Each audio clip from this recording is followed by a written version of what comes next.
Hello everybody, welcome to the CrafTangles YouTube channel. I'm Nandini here and I'm going to teach you some twofer cards today. Twofer cards are fun to make and also help you in saving both your supplies and your energy. A twofer card means you make two cards at the same time, like creating two backgrounds simultaneously. You can create twofer cards using your stencils, your dies, your stamps, your pattern papers, and a combination of all these.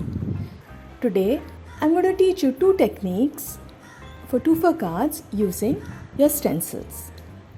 So let's get started. I have 4 pieces of watercolor paper cut to 5 3/4 by 5 3/4 inches.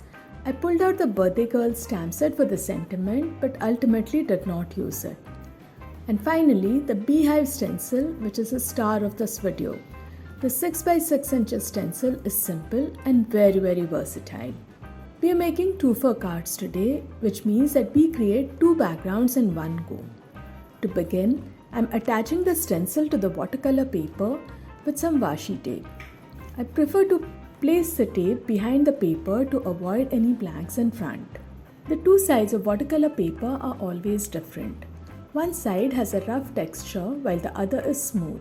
I prefer to use the smooth side when inking as it makes ink blending easier and more even. I'm using Salty Ocean and Cracked Pistachio Distress Oxide inks for my background. You can use any dye or distress inks for these techniques. Just make sure they're very water reactive. I have also tried this technique with chalk paints and it works very well. Once the inking is done, I will carefully peel the stencil away and keep it aside without wiping it down. I'm taking the second piece of watercolor paper and spraying it lightly with water. I will lay it on the work surface and then carefully place the stencil over the damp paper. I'm using a clean towel and pressing down firmly to ensure that all the ink transfers to the paper. This technique works well with darker colors as lighter colors tend to get too diluted by water. Allow the paper to air dry or use a heat gun. With this, our first two backgrounds are ready. For the next set, I will ink a piece of watercolor paper with the same two inks, Cracked Pistachio and Salty Ocean. I am making sure to lay down a thick layer of ink as the technique will not work well otherwise.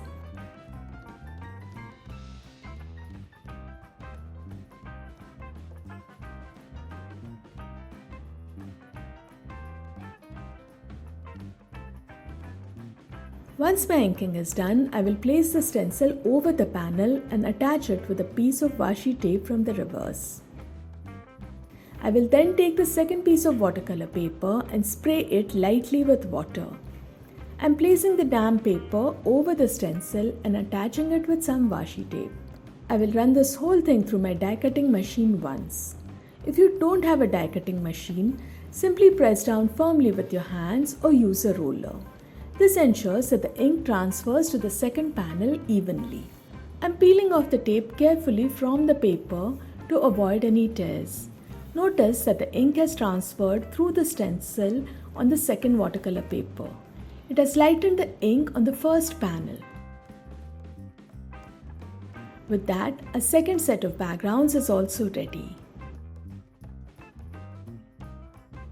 While the panels were drying, I cut 4 panels of teal cardstock measuring 4 1/4 by 5 1/2 inches and glued them to the CrafTangles A2 white card bases. For the sentiment, I decided to go with a happy birthday die with a shadow. I bought this die from the CrafTangles store, which has all the products necessary for card making. I also cut several tiny hearts using a confetti die from my stash. The ready panels were cut with a rectangular die with a stitch detail. To assemble the cards, I popped up the panels with some mount board and glued them to the card base. I'm using liquid glue to attach the sentiment to the panel. I will also add the tiny hearts around the sentiment with liquid glue. Here is an easy hack to pick up tiny embellishments. I'm using a toothpick and dipping the pointy end into the liquid glue. This makes the ends sticky and makes it easy to pick up the hearts and place them on the card.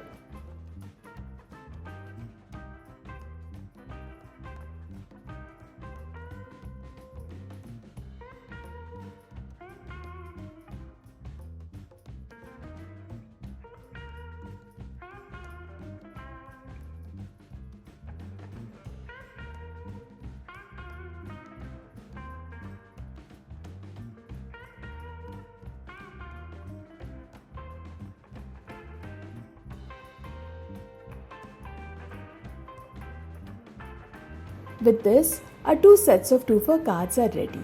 I hope you enjoyed these techniques and will give them a try.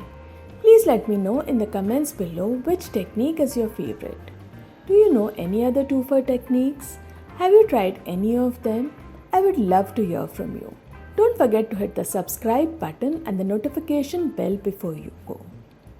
Take care and see you soon. Bye.